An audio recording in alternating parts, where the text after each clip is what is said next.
And residents and vendors in Alexandria, St. Anne are expressing renewed hope following the contract signing and a groundbreaking ceremony for the long-awaited Alexandria market redevelopment.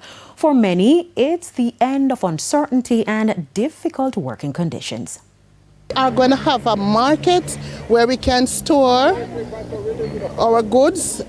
It is a pleasure.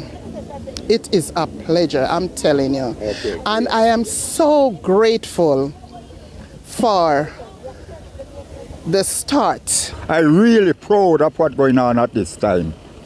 And I wish the best of the best for this market. It's the #1 market in Southwest St. Anne. I will take off the stress off the road and the taxi will come off the road and come in here, and also the vendors.